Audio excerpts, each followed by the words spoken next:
Next up is our Higher Educator of the Year.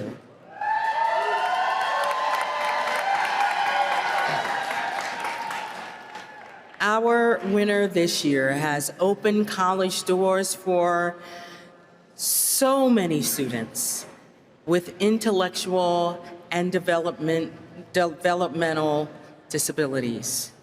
In addition to being a professor of special education, he works with the Special Olympics in Upper West Tennessee.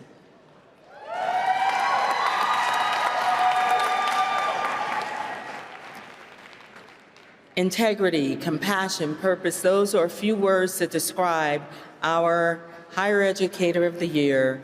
Please give it up for Dr. Clinton Smith.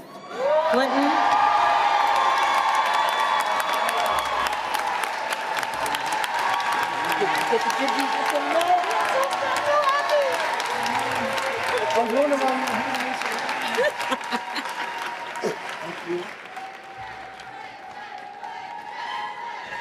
Thank you, NEA. I want to give a heartfelt thank you to the Tennessee Education Association for their incredible support. I didn't get into this work for the money. Anyone who's been in this room longer than 5 minutes already knows that. I got into it because I believe it mattered enough to sacrifice for. And then I spent almost 30 years proving it. 13 in K-12, 16 in higher education, and a stretch in the middle where I was doing it all at once. And that belief is what brought me here today. It only works, all of it, when faculty have the freedom to teach the truth. Have a seat at the table where decisions get made, and compensation that says this profession is worth something. That's what I've been fighting for. That's what this association fights for every single day. I'm here because of the students who challenge me, the colleagues who have mentored me, and the association that gives us a collective voice. I don't take this honor as a compliment. I take it as a challenge to keep fighting, to bring more people into this work, and to make sure the next 30 years look better than the last. Today, I want to talk about how we elevate higher education using 7 powerful verbs, championed by our NEA president, Becky Pringle. First, we educate. That's the foundation of everything we do. But part of that mission, a part we sometimes skip, is educating the public about what we actually do and what we're actually up against. Faculty get asked to pour everything into students' futures while having no certainty of their own. That's not a complaint. Faculty working conditions are student learning conditions. That's not a talking point. That's a fact the public needs to hear. And we need to say it like we mean it, which means we have to communicate. Now, I coach 6th grade boys basketball, and I will tell you, there is no situation in my professional life that has better prepared me for difficult communication than trying to run a half-court offense with 12-year-olds who think they're Steph Curry. At some point every season, I am standing on the sideline and watching one of my guys dribble directly into triple coverage. And I have to make a choice. Do I stay quiet or do I say something?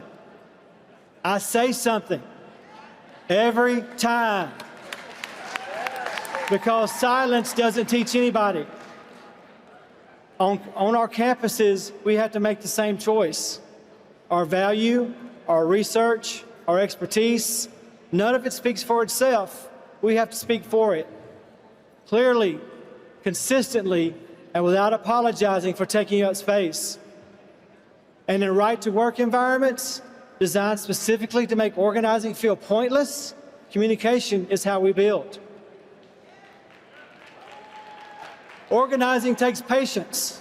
Organizing takes the ability to manage absolute chaos. I've tried several organizing tactics, one-on-ones, webinars, town halls. You know what actually works? Same thing that works with middle schoolers, snacks. When you organize, you look a colleague in the eye and say, we are stronger together and there is a place for you. That's the whole pitch, and it works. You can't truly fight for students without also fighting for the people who teach them. Once we're organized, we mobilize. Mobilizing means finding the room where decisions are being made and pulling up a chair, even when there isn't one set out for you. Mobilizing is taking that energy into our faculty senates, into shared governance, into every room where decisions are being made about our profession are being made without us. We legislate and we elect.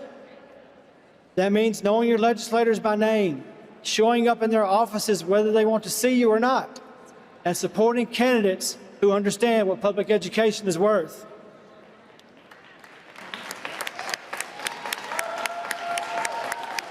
It means sitting in a waiting room to get 7 minutes with a 23-year-old staffer who has never graded a paper and making those 7 minutes count anyway.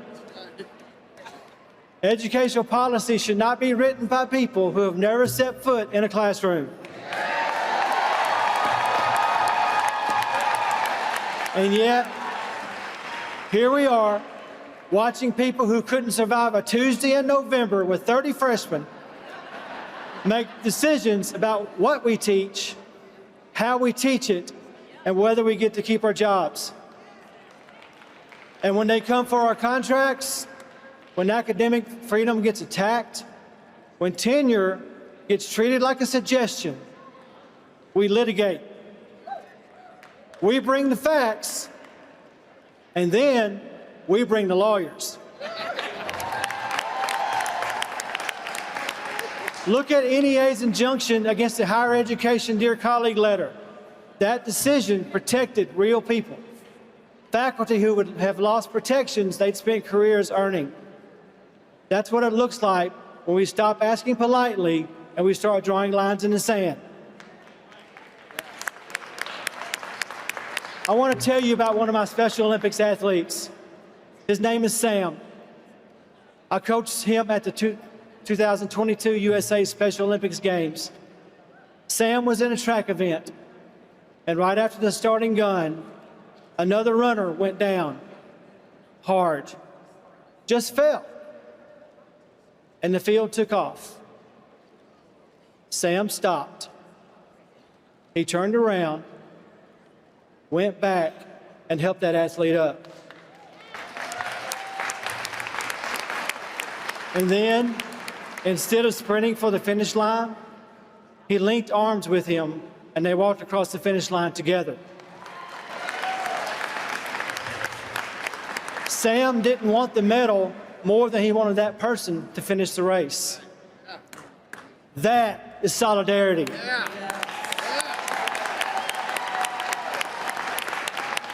I think about Sam a lot when the work gets hard, because it does get hard. And it's tempting when it's hard to run your own race. Remember, an individual is a spark, a collective is a wildfire. Alone they can ignore us, together they have to face us. Be someone's Sam. That's our mission.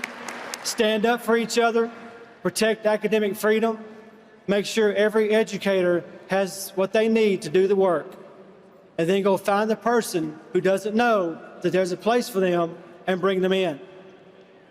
To my family, the NEA, the National Council for Higher Education, the Tennessee Education Association, the NEA Foundation, and every delegate in this room, thank you for this tremendous honor. Now let's go back to our campuses and do what we do. Let's demand what's fair. Let's bring out the brilliance in every person we serve. Thank you.